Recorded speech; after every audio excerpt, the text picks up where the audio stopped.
Hi friends, welcome back to my channel. ఈరోజు నేను చెప్పబోయే కథ పేరు కోతి తిక్క కుదిరింది.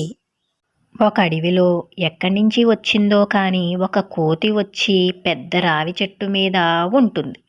ఆ చెట్టు మీద ఒక పావురం, పిచ్చుకుల జంట, కాకి జీవిస్తున్నాయి. అవి ఒకదాని జోలికి మరొకటి వెళ్ళేవి కావు.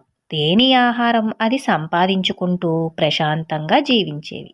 కోతిది మాత్రం చంచల స్వభావం. అది ఒక్క క్షణం కూడా ఒక చోట స్థిరంగా ఉండదు. కోతులన్నీ ఇలాగే ఉంటాయి, కాని దీనిది ఊరకోతి బుద్ధి.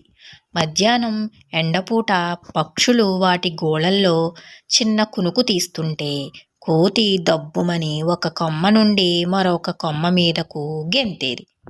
శత్రువులు దాడి అనుకుని పక్షులు భయపడిపోయేవి. ప్రాణరక్షణ కోసం తలా ఒకవైపు ఎగిరిపోయేవి. కోతి చేష్టలతో ఆ పక్షులకు మనశ్శాంతి కరువయ్యింది.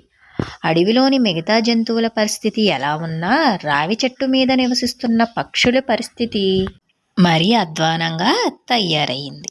రాను రాను కోతి చేష్టలు మరీ మితిమీరిపోతున్నాయి. ఎలాగోలా దీన్ని ఇక్కడి నుంచి తెరమెయ్యాలి, దిగులుగా అంది పిచ్చుక.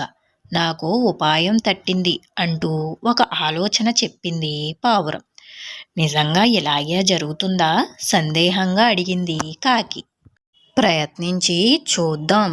ఇది పని చెయ్యకపోతే మరొకటి ఆలోచిద్దాం. నాకెందుకో ఈ దెబ్బతో కోతి పని అయిపోతుంది అని అనిపిస్తుంది అన్నది కాకి. అన్నీ కలిసి తేనెను సంపాదించి కోతి నివసించే చోట ఒక రంధ్రంలో పోశాయి.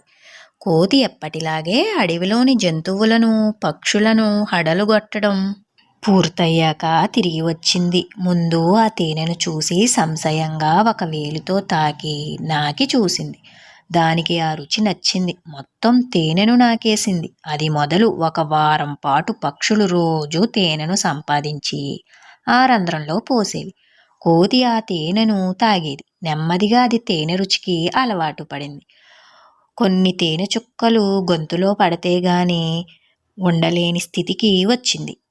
పక్షులు తమ పథకంలో భాగంగా ఒకరోజు తేనెను పొయ్యలేదు. రంధ్రంలో తేనె కనిపించకపోయేసరికి కోతికి పిచ్చి పట్టినంత పని అయింది. చెట్టంతా వెతికింది. దానికి చిటారు కొమ్మన తేనె తుట్టె కనిపించింది. తేనె కోసం ఆతృతగా తేనె తుట్టెలో వేలు పెట్టి చూసింది. తుట్టె కదలడంతో తేనెటీగలు పైకి లేచాయి. వందల వేల తేనెటీగలు ఒక్కసారిగా కోతిపై దాడి చేశాయి. వాటి బారి నుండి తప్పించుకోవడానికి కోతి పరుగో పరుగు. తేనెటీగలేమో కోతిని వెంబడించి కసితీరా కుట్టి వదిలాయి. చావు తప్ప కన్ను లొట్టబోయిన పరిస్థితి అయ్యింది కోతికి. ఇక పరిసరాల్లోకి వస్తే ఒట్టు. కోతి బాధ తప్పిపోయినందుకు పక్షులు ఆనందించాయి. ఎలా ఉంది ఫ్రెండ్స్ ఈ కథ?